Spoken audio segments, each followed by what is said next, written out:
Okay, we're recording sound. I don't know why I'm nervous. Like we did this before. I had a pilot. I guess this one kind of feels real because, um, it's recording. It's episode 1. I also didn't prepare. I was gonna write it down. So the topic we're gonna talk about is ghetto economics versus Wall Street business, and I wanted to write it down to kind of maybe I can actually quickly do that. Let's script this in terms of like what we're gonna talk about and shit. I have my secret voice. Today you're gonna see the face to the secret voice. Um, secret voice, say something. Hi. Hi. Also, you're kind of out of the. We don't have the other microphone today. The setup completely changed. Well, this is kind of like the V 0.1 shot, but I'm not yet. I want to do my monologue. I had like this thing where I wanted to like give a monologue. Maybe we start here, but anyway, like, I'm gonna pause, then do the monologue, and then we see when we edit the video to see if like I might just like start with the monologue. Um, but anyway, let's get it. So anyway, I had a thought earlier. Wait, I gotta pause first. Fucking hell, like I've already wasted 1 minute of this podcast. Okay. Also, I need to be watching the wave so that I know when I'm like kind of not sounding all the way. But the noise levels kind of look good right now. So I had a thought earlier. I was busy showering, and I guess from like earlier in the morning we cleaned the house, and so I came up with this analogy that you know how your house is to kind of maintain it and take care of it. You gotta take out the trash sometimes, right? Like you gotta clean up the house, dust it up, vacuum it, whatever you do to keep your house clean. But just being on the internet, so I've been doing a lot of AI research over the past 1 year, and what I found is kind of alarming. And I mean, I've read news articles. I've been paying attention to like world events for the longest time, and it just feels like Africa is a home that we haven't been cleaning, and we need to have a conversation about starting to take the trash out. I don't know. I convinced myself I'm like the last African Viking, and I'm supposed to like kind of give a stud. But I don't know. Hopefully it works. Hopefully it does. I don't know. Anyway, let's get it. So, podcast needs a co-host, and so we got a co-host. Hi. She's beautiful. That's all I can say right now. She's beautiful. So this is a beautiful co-host. You know what? The reason is I'm starting a media company, and you know what they say about what sells in the media? Beautiful women sell in the media. Beautiful women Beautiful sell women sell in in the media. I'm not so objectifying this woman by any way. of course not. Because women are important. Yeah. Women are important to us, and they should be kept safe at all costs. Yeah, we're totally not capitalizing on my gender as a woman. I'm just saying. Uh, I'm just saying. So, I guess I wanted to find like an easy way to start, because this podcast is about educating, right? Like it's about giving us information. I think my last post on LinkedIn was to do with the library that I'm trying to build, which is it's essentially like an information hub for African history. So in the recent few months, I've kind of like I kind of went on a rabbit hole. I just like started looking up African history, called up some people, talked to some people. I even talked to my grandmother. I called her up, like, yo, I need to find the source. I need to find out some The proper source. the proper source of information, because you just gotta find out. Like we owe it to ourselves, because how can we say that we want to rebuild our nation or we want to refactor our nation, and we don't have that? Like we don't. What are we refactoring if we don't have information about back here? True. And so we need to address that, and that's the conversation we're gonna have today. And so obviously a conversation is not a conversation where you don't necessarily. I sound nervous, dude. I don't know. It's like episode 1. I was like, shit. This is I mean, real. it is episode 1, This you is know. what I'm putting out. And if you're not nervous, like, does it even matter? It's like the nervousness really shows, like, yo, this is real. You know what I mean? Yeah. These are real feelings. So, It is what it is, bro. Allow it. And Allow it. allow it, bruv. Allow Allow it. it, bruv. I mean, yeah, I guess. I mean, the way I started this, you can understand. I was just like, hey, man, I just want to find out about some AI. And then, like, it dawns on me that there's actually, like, a real kind of mission that needs to come out of this. And I'm going, yo, I know this information. Like, what do I just sit on it? Do I not sit on it? It's kind of crazy. So, yeah, I'm kind of experiencing, I guess, the human emotions of having an idea weigh on you because you've created so much value out of it.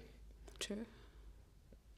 I guess whoever understands the message, whoever is at a place, and this message is meant for everyone. So one thing I found about messages, and when I mean messages, I'm talking about reading books. Like books carry knowledge and information that's been there for such a long time. And it's like, do you realize that? Let's just backtrack and just think about that for a second. Like someone as a collection of all of their experiences, memories, what they've seen, what they care about, came up with an idea and found it so important enough that they had to share it with other people. And so they sit down and sacrifice their time and spend hours putting down this message. And so we can't take that lightly. It's like it almost requires you to take multiple passes. That's how you can only understand information in books. And so what we're trying to do here is create information that will meet you wherever you are in your life. True. That's the essence of the message. Yeah, yes. And I feel like it's just not even like in books. It's in music, it's in poetry, it's in art, you know. Those Yeah. are the mediums that we use to like Your wave is kind of looking a little low. You might want to like bring it closer. all right, like Yeah. that. Yeah, but still could be comfortable. Are you? Yeah. I'm also nervous, by the way. I mean, um, but yeah, like those are the mediums that, you know, we get information and reserve and preserve like information through like art, poetry, and books. And that it's very important. I think I don't understand. I don't think people understand like the importance of like preserving information, you know, and knowing like where you're coming from to understand where you're going. I would put it simply like that. Exactly. It's time has been framed in such a way that it's this linearity of time has caused a lot of problems actually, right? Because you go, I mean, and I think it contributes to a lot of reasons why a lot of people are angry about just life in general, right? True. Because you kind of have this like linear plane where you go, I was here, the people I know have been here, and I'm kind of going to this future. And for the most part, you just kind of reference whatever it is that you've learned about in the past to sort of aid your future. And no one ever spends time in the present moment because really that's where things happen. The present moment. Right now, we're recording this podcast because we found information, we found it important. And we were like, right now is the time. So, yeah, past and future, but like right now. You know In what I this very mean? moment, doing this very action. Doing this very action to create a place that we want to call home. You know what I mean? Because like Yes. a lot of us are dispersed, right? Like we're dispersed We're all over the everywhere. world, and what do we call home? Like myself, for example, I kind of have like an identity crisis of some sorts, if you call it, right? Because like I spend half my life in one country, spend another half of my life in another country. And so, how do you reconcile that? What place do you call home? What do you identify by? Where do your ideals come from? So, believe it or not, like you might like it or not, right? Like you conform to a specific culture, wherever you are, whether it is pop culture, you're on social media, you are on TikTok, right? Like you identify by a certain group, a certain populace, a certain kind of aesthetic, like how you like to dress, where you go out to eat, who you're friends with. It's culture. That in itself is culture. And so we got to think about, well, I go back to my previous thought where I was saying like, yeah, past and future, right? But in some essence, the past might notably aid the present moment the most rather than the future, if you know what I mean, like, right? Because we're saying, look, there's all of this information that's been built up as like the repository of how we make decisions in the present moment for the future. So if you say you identify by a culture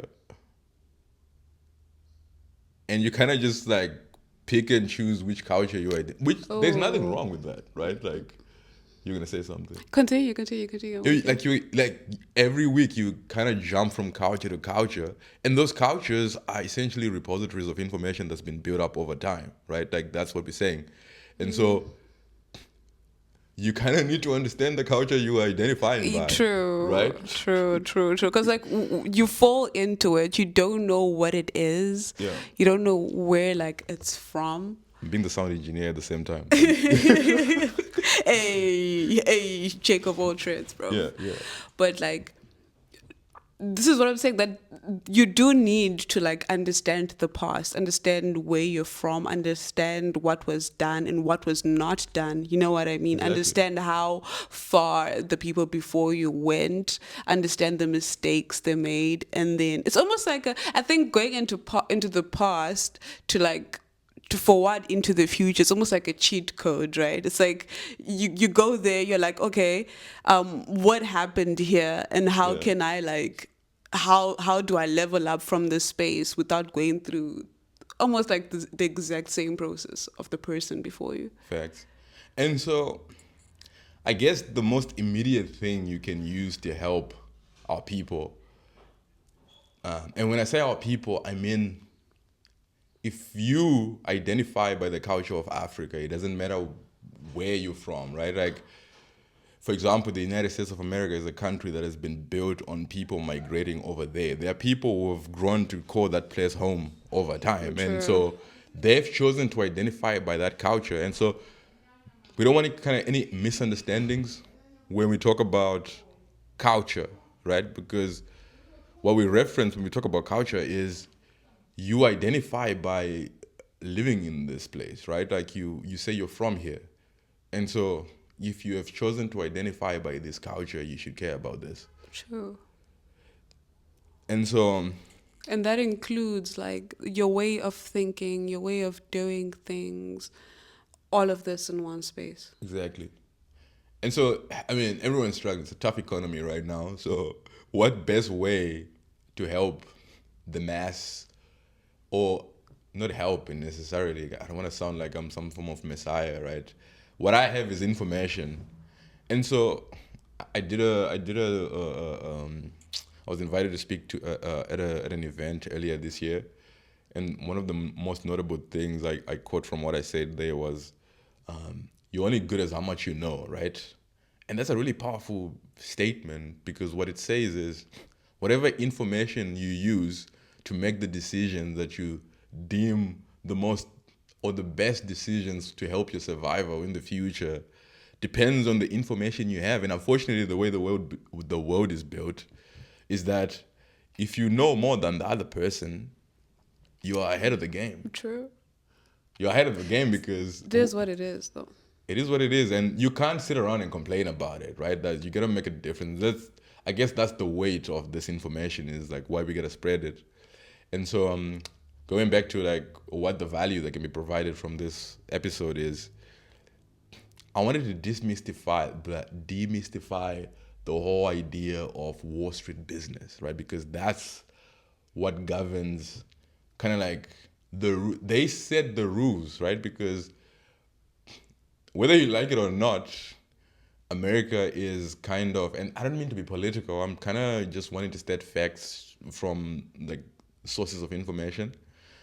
They are known as they have the reserve currency in the world. And what that means is the reserve currency is the currency that's used to trade around the world. And so, logically so, the decisions about how we conduct business, they grow from Wall Street, right? That's the plantation. That's where the seeds are sown, and most of the ideas, what we believe, what proper gets down here into Africa is decisions that have been made in the back offices of Wall Street, Okay. or now also in Silicon Valley, because a lot of technology also gets made there, right? And so there's a video I watched also kind of a couple of weeks back, which was talking about entrepreneurship and how most of us don't see our parents as entrepreneurs, regardless of them having started businesses, right? And so the term I've coined for that is ghetto economics, right? Because that's what it is, right? Like, I grew up in the ghetto, or what you denominate as the ghetto, right? The very high density neighborhood where the projects, the cassis, what is it called around the world? The slums, Yeah. right? That's where we're from. But I identify by that culture, right? Because that's how I grew up. That's where I learned. I grew up amongst hustlers, people that knew how to make money on the streets. And then at some point I went to university and I learned formal business. And I'm like, hold on a second.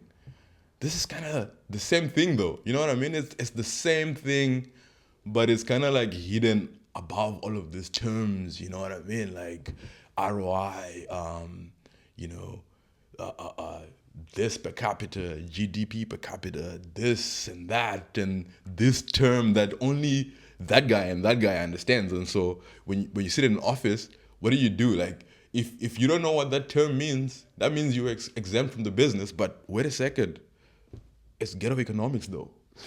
You know what I mean? Yeah. Shit is ghetto economics. So we've been doing this forever. Like, when I was the first time I ever earned money, that I was like, yo, I just earned this money and I'm gonna go buy something for myself. I remember there was these we call them flea markets back home, and I remember exactly what I bought with my first money from ghetto economics, aka formal business, is I bought myself sandals. I've been eyeing those sandals for like weeks, bro. I was going to school. I'd always pass by, kind of look at them, But there's the price tag right there. You gotta get some money. You know what I mean?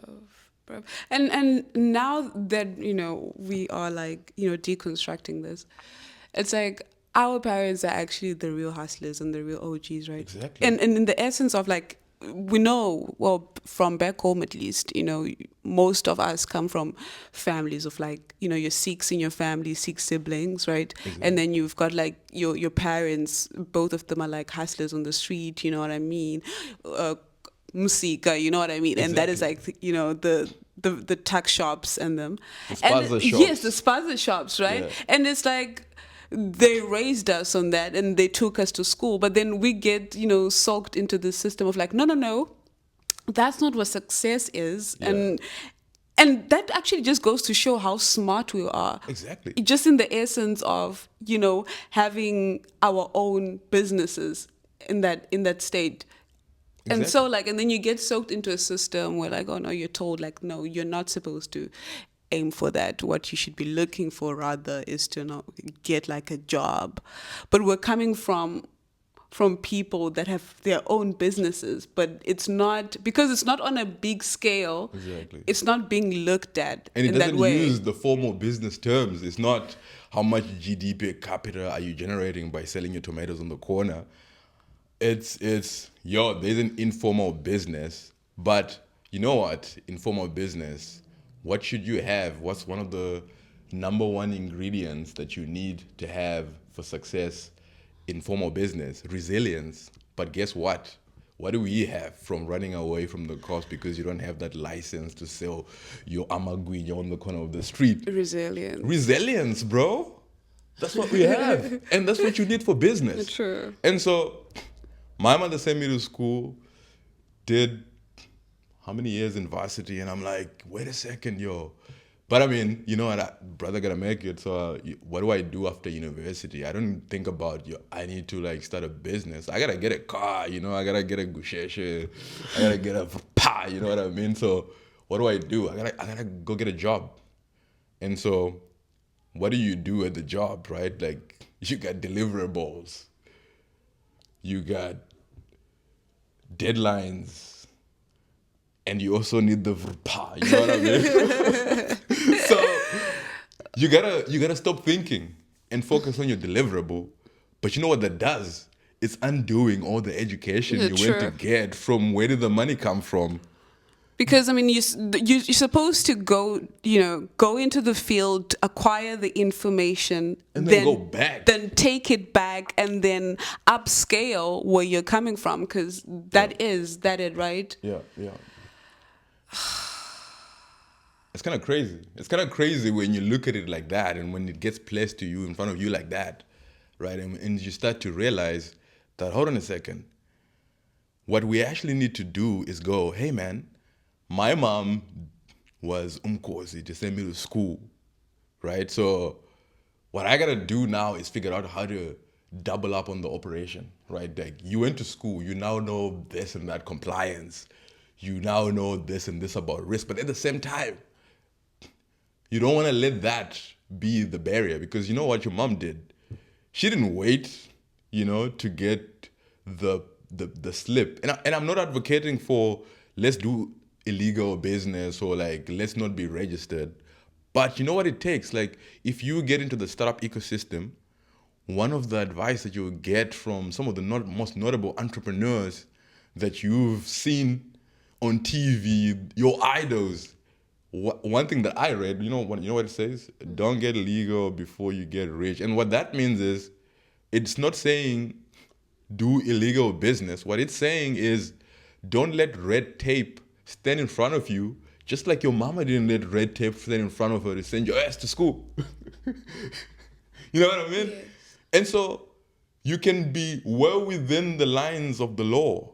You can still be a law-abiding citizen, but set up your operation in such a way that you hack the simulation. You don't wait for that regulation. You can actually lobby regulation, that's a thing, to make it so that our policy aligns with advancing our operation. And that's the core of the message. And so going back to my story about the sandals that I bought. So when I was 10 years old, we had a peanut butter business. And so my mom was a civil servant, and what that means is she worked for the government. She was a teacher. So, and to kind of give you an example of what civil servants are, so that's your teachers, your policemen, people who work for the fire department, people who work for the nature reserves. Those people fall under the denomination of civil servants. And if you know what happened, up north, she kind of went sideways. And so my mom wakes up one day and she goes like, yo, y'all still gotta eat. You know what I mean? Like, we gotta eat, but like the salary is not enough anymore. Hyperinflation. Yeah. And you can't predict that. Well, you can predict that. We're gonna get to that. But what it is you gotta come up with a new plan because the salary that you have is not enough. You know what I mean? Like, you have a family, you got 2, 3 kids, and they gotta eat. You know what I mean? They don't know the concept of you're a civil servant. You know what I mean? They like at 5 o'clock is dinner time, and my friend told me at school that at 5 o'clock is dinner time, and they ate something. So you kind of have the pressure of going like, yo, my kid is gonna eat. My kid is gonna have a good and healthy environment to grow up in, because if they go to school and go, yo, we didn't eat last night, then the kids on the playground are looking at your kid like, damn, what's happening? And then that fucks up the kid's mind. You know what I mean? So that's the dawn of it. My mom was just like, yo, we gotta eat. So what do we do? So we found out, so we actually live close to, I'm trying to find the best translation for this. So back home, what it looks like is there are these sort of like metropolises, if that's how it's pronounced the word, but almost like towns, right? Cities, kind of like what you have here in South Africa, where, how would I call it? So in the Western Cape, you have kind of George, it's its own like municipality, and they kind of have shops and all of that around. And then what do you have around, like surrounding towns, which are like rural villages? And there's actually an ecosystem of farmers, people who grow crops, fresh produce, and to survive. And it's a full functioning ecosystem It is in a full itself. functioning ecosystem. So what they do is they have these things called madura. Like it's kind of like what you would call in formal business silos. So you know what silos? What they do is silos are responsible for keeping grain for the next plantation season. So just as in ghetto economics, what you have is you got people over there, and how they survive is they still need clothes, because winter comes and you gotta be warm and stuff. So they still need clothes. So what they do is they go, hey man, you remember butter trade? If you remember, you learned that in history. But they go like, yo, I can exchange what I have, which is the value of my life, which is my equity, which is my net worth, right? I can exchange what I own as part of my equity, which is the plants that I have planted, and I can get clothes for my kids. And so what we did was, obviously, as anyone in a tough situation, because you know what? We got resilience, bro. And so we get on the bus. We're going to the next, rural village and go like, yo, we round up all the clothes because, like, at least, we used to get clothes for Christmas. So you get a little bit of clothes, lying around from that you just don't wear anymore. So what we do is, the next thing we do is like, yo, what's the currency? Because we want to start a peanut butter business, and you gotta have peanuts. So we gotta go buy some nuts. And so we round up some of the old clothes we had. I think we kind of went around the neighborhood as well, just kind of got some clothes, exchanged for what we had, got on the bus, went to the next like rural area where we know, like, we kind of asked around, like they have peanut plantations. Plantations. I kind of hate calling it that, but anyway, we go over there. The transaction is done. We're back home. Next piece of information is like, yo, how do you make peanut butter, right? But check it out. We had no internet. There wasn't any internet back home. You couldn't get it on your smartphone and like How to make peanut butter. how to make peanut butter, and Google gives you the 5-stepper, Down. Get into your kitchen, grab the next best appliance you have. You know what I mean? For us, it's like, damn, shit, how you make peanut butter? Because we kind of grew up in the city, forgot our roots. But check it out, Granny is still around there. She gave us some information. Oh, what did you use? Did you use the guyo, Well, or did you start there, or did you like just get the machine? That's actually interesting. It's a good question that you asked there, because similarly, there was a guy in Zimmer at the time who's like, he figured out the whole thing, right? Because like the physics of making peanut butter is, traditionally you'd grab two stones Which is guyo. and the kind of stone on top, and you gotta crush the peanuts, right? And then if you crush them long enough, you actually produce peanuts, right? That's what you do. And so, engineer dude graduated from university, figured out, yo, check it out, this can actually be modified into an electric. So the machine we bought, we found out this guy was selling them. The machine we bought was, so it was like kind of like a drum, like a bucket, if you think about it, but like made out of metal. So back home, there's also these guys who kind of like make metal drums, like Yes. just outside with my poster. Or if any guys from Zima are listening, that's the trend. I don't know if it's just kind of like, kind of crap for me to say, but like that's what used to happen back home. So guy figured out like, yo, if I get this drum, plop in an electric motor, put a rubber grommet inside, because he's a smart engineer. Proper product design. though. Exactly. So what it does is the rubber grommet prevents a peanut butter from leaking out the bottom, right? So essentially, it's like Guyo version 2, bro. Where you like 2.0. 2.0, like, and someone electrified that. So anyway, we did what we had to do, got the money together, bought the machine.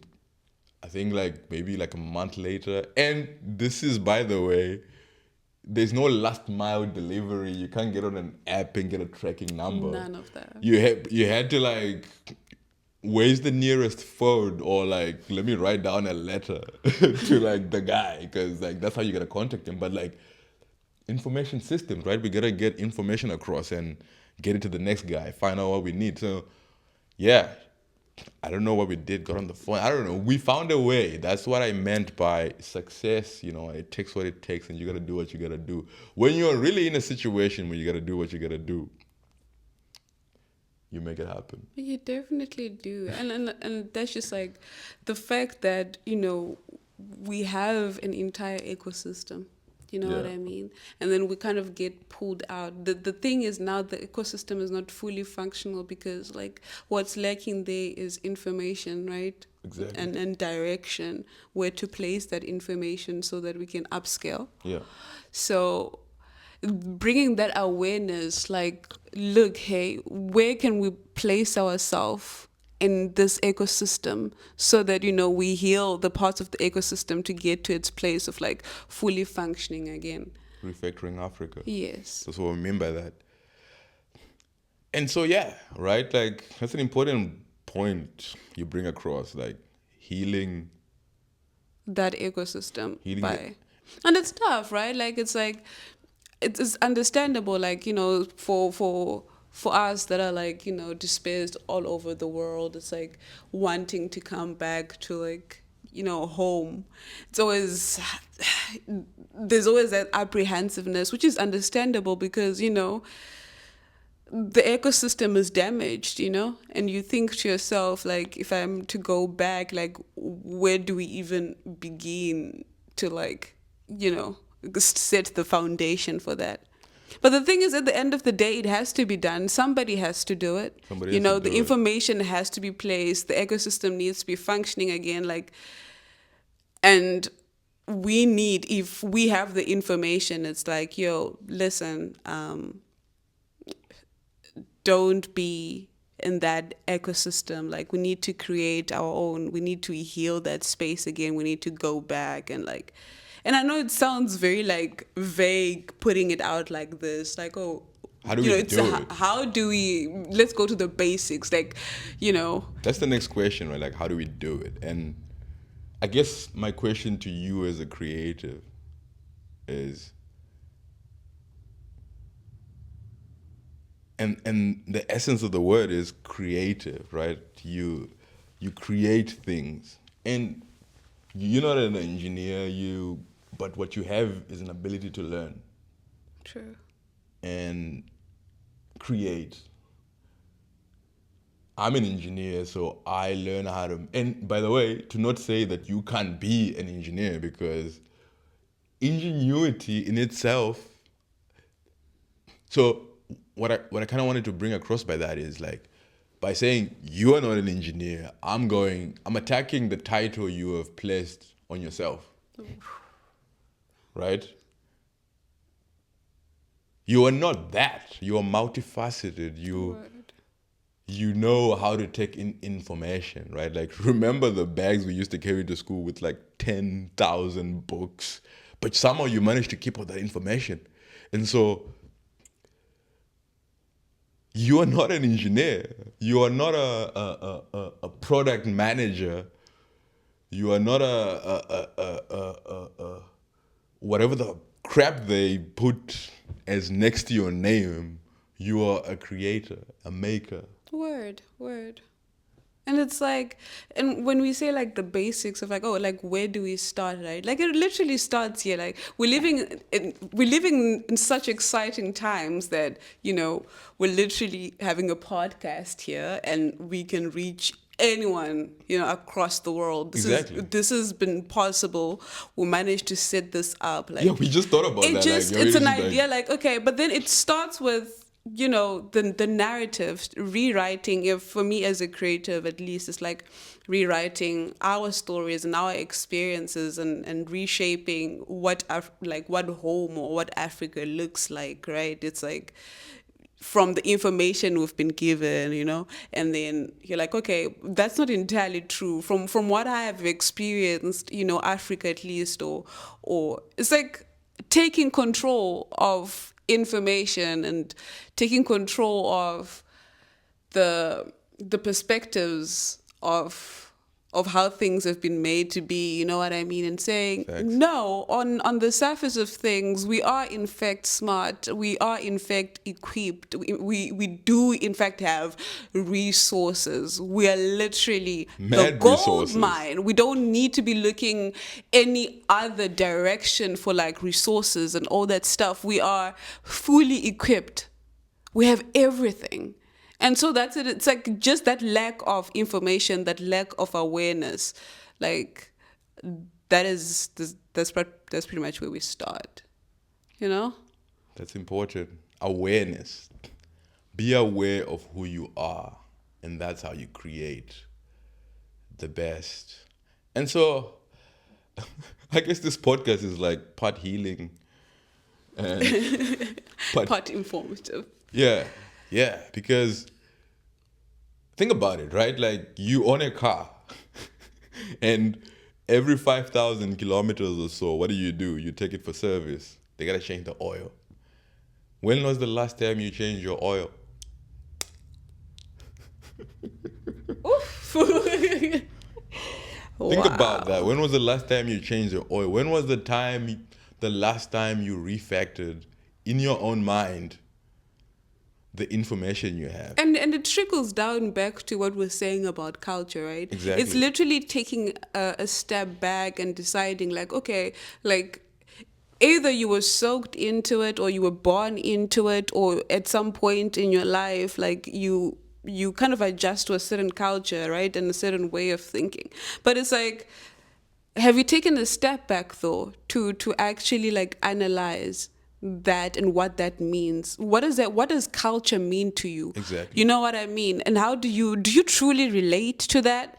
And do you really believe in the values and the belief system and the way of doing things, or like it's or it just feels easy, right? Because I feel like sometimes it's like there's that also that aspect of like there's that path, it just feels easy to do, where it's like, oh, there are already like certain labels or certain things that have already been set up for you to function in. Because Yeah. sometimes it's the thing is, it's really hard to think, you know. And is. it's not a lot of it's not a thing that we're all willing to do, to actually take the time Well, to yeah. sit down And also- think Yeah. and process that and take that in, like, what does this actually mean? And in this place that I'm in, have I actually taken the time by myself without being fed information? Have I looked around? And am I understanding like what I'm seeing and where I'm coming from and what I'm capable of?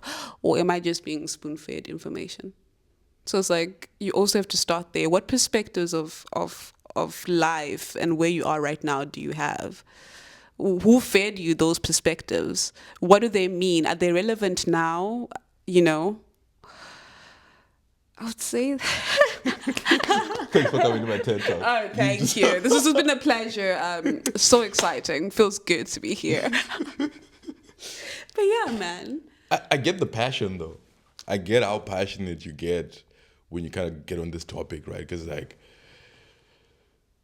I know I get passionate, dog. Like, and also that's one thing that I wanted to do with this whole platform, right? Is like, we speak like this, bro. You know what I mean? Yeah. Like that's how I speak, and so don't be ashamed of the slang that you use when you're with your boys or when you're chilling with your homegirls. It's the essence. Or your girlfriends, or your bitches. You know what I mean? Exactly, right? Because you still be knowing how to analyze this data on Monday after, like, you know what I mean? Like, After the weekend. dropping it down in the club on Saturday and Sunday, right? Like, you go back and you're like, all right, cool. What's the formula for everything? You know what I mean? I think that is top tier. Easy one, Can MC we just take a moment to like just, you know, for everyone who like goes hard on the weekend and 2 hours later you're at your desk doing the most. Exactly, bro. What does that say about our brains, y'all? Doesn't that just It's tough, dude. Like, life in itself is tough. Like, trust me, bro. You know what I mean? There's nothing like growing up in the ghetto, bro. Dodging dudes with knives every day on your way from school, but still gotta put in that work to study for the exam and still be marked on a national level. Resilience. Where you gotta produce the same results as everybody else. You know what I mean? And be like, it's tough, right? But you got the resilience. You figured out how to balance that. True. And like, you did that? work-life balance. What does that even mean? Everyone likes to throw that shit around all the time, right? But like, what does it mean, right? It means you have the intricacies of the culture that you come from. And on top of that, you probably gotta take care of your entire fucking family. And on top of that, you still gotta have time for you to just reset, bro. Breathe. And on top of that, you're facing motherfuckers that don't even like you, bro. Ups on every corner, my dude. On every corner, and that's happening week in, week out, bro. So fucking give yourself a round of applause. You're doing that, king and queen. You're You know doing what I mean? that. You know what I mean? And that's the message. I'm not afraid to say that shit. And you shouldn't be either. Because that's how we're gonna start making and creating, because it's gonna be coming from a place of passion and love, bro.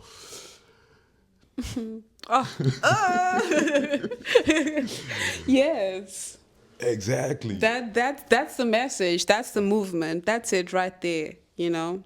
Know your power. Know your power. Know your power. Know your power. Know who you are.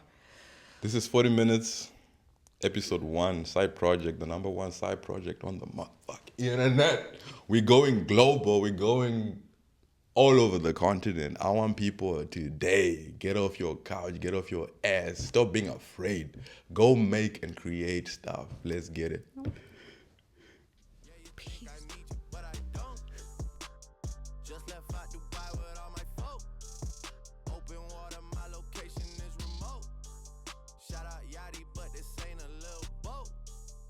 Some shit I wrote about when I was broke. See, the power of the mind is not a joke. Man, I said that I would do it and I did. Used to get leftovers out the fridge. Nobody was famous where I live, till I got it jumping at the crib. Took a lot to be able to give. I mean, I don't usually do this unless I'm drunk or I'm high, but I'm both right now. Got me talking about my life.